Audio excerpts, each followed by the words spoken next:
علامہ کہتے ہیں میں حیرت میں پڑ گیا، حیرتوں کے ساگر میں میں ہچکولے کھانے لگا. یا اللہ یہ کیسی بچی ہے؟ کیا اس کے والدین نے یہی تہذیب سکھایا ہے؟ کیا یہی طریقہ سکھایا ہے؟ ہونا تو چاہیے تھا کہ یہ دودھ رسی کا انتظام کرتی، لیکن یہ تو کنویں میں تھوک دیا ہے. اب بھلا اس پانی کو کون پیے گا؟ حضرات گرامی، لیکن کہتے ہیں عشق نام کے گزرے ہیں بزرگ، ہاں اسی سلسلے کے مرید ہم بھی ہیں. ذرا آگے کا منظر آپ دیکھیے. علامہ کہتے ہیں کہ میں ابھی سوچ ہی رہا تھا ایک ایسی بچی ہے، میرے کانوں میں ایک شور سنائی دیا. میں نے پلٹ کر کے کنویں طرف دیکھا تو کیا دیکھا کہ کنویں کا پانی گہرائی سے بلند ہو کر کے بچی کے قدموں میں بہ رہا ہے. اور بٹیا نے مسکرا کے کہا اے علامہ لو اپنی پیاس بجھا لو. علامہ سلیمان جلال کہتے ہیں کہ میں نے جو ہے لڑکی سے پلٹ کے پوچھا کہ بیٹی پیاس بعد میں بجھائیں گے، یہ بتاؤ کہ تجھے کس عمل نے اس مقام تک پہنچایا ہے، کس عمل نے تجھے یہ شرف دیا ہے؟ لڑکی کہنے لگی حضرت میں علامہ نہیں ہوں، میں قاریہ نہیں ہوں، میں معلمہ نہیں ہوں، میں مفتیہ نہیں ہوں. ارے بات صرف اتنی ہے کہ میری ماں عابد شب زندہ ہے، میری ماں نیک ہے، وہ جب جب نماز کے لیے اٹھتی ہے مجھے بھی اٹھاتی ہے اور ہر نماز کے بعد کثرت سے اپنے نبی پہ درود پڑھتی ہے. اسی درود کی برکت ہے جو پانی پہ ہماری حکومت.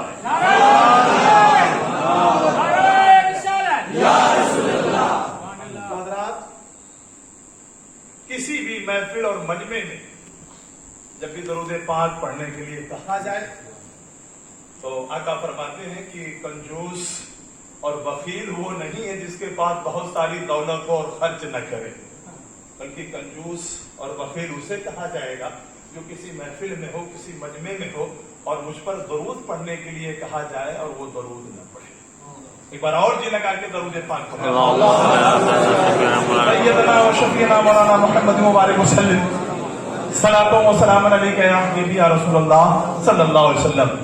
ابھی میں نے دیکھا کہ ہمارے محترم نعت پڑھ رہے تھے تو الحمدللہ آپ حضرات اسے سمجھ بھی رہے تھے اور سمجھ کر داد و تحسین سے نواز بھی رہے تھے. کہتے لفظ میری بھی اپنی عادت ہے، 2-3 شعر پڑھتا ہوں اور میں دیکھتا ہوں کہ آپ اشعار کی گہرائی اور گہرائی تک پہنچ پاتے ہیں کہ نہیں. پہلے اس کی تھوڑی توجہ چاہتا ہوں آپ حضرات کی کہ وہ جس نے عشق مکمل سنبھال رکھا ہے،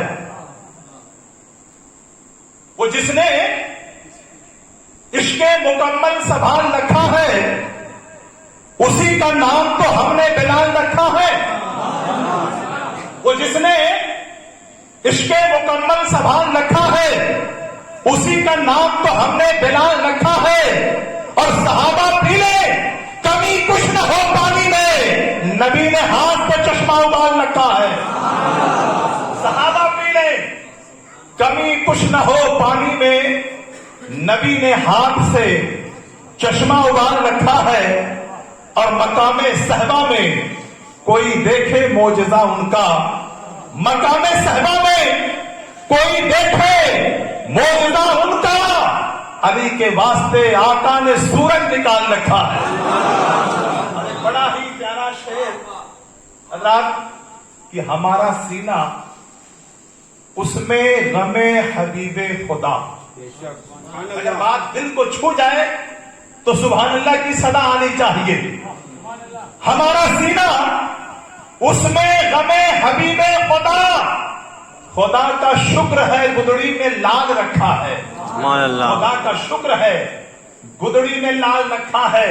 حضرات گرامی، عرس پاک کی پاکیزہ محفل میں تشریف لانے والوں، میں یہ بات بڑے شرف اور عدل کے ساتھ کہہ سکتا ہوں کہ حضرت علامہ سید فیض اللہ باپو کے عرس کے سالانہ تقریب میں آپ حضرات حاضر ہیں. ایسی ہی برگزیدہ، ایسی ہی پاک تنیّ شخصیتوں کی محفلوں میں جانے سے آپ کو رب اور اللہ و رسول کی معرفت حاصل ہوتی ہے. اس لیے جب ناظم جلسہ کہہ رہے تھے کہ جب بیٹا ایسا ہے تو پھر باپ کا مرتبہ کیا ہوگا، جب بیٹا اس قابل ہے تو باپ کی شان کیا ہوگی. ارے حضرات گرامی، ایک جملہ کہہ دو کہ اولاد علی ہیں، ان کی محبت کے بغیر ہم جنت میں داخل نہیں ہو سکتے. تب جو بڑی آبادی نے بڑے شان سے کہا تھا کہ ساری جنت میں خدا علی لکھا ہے،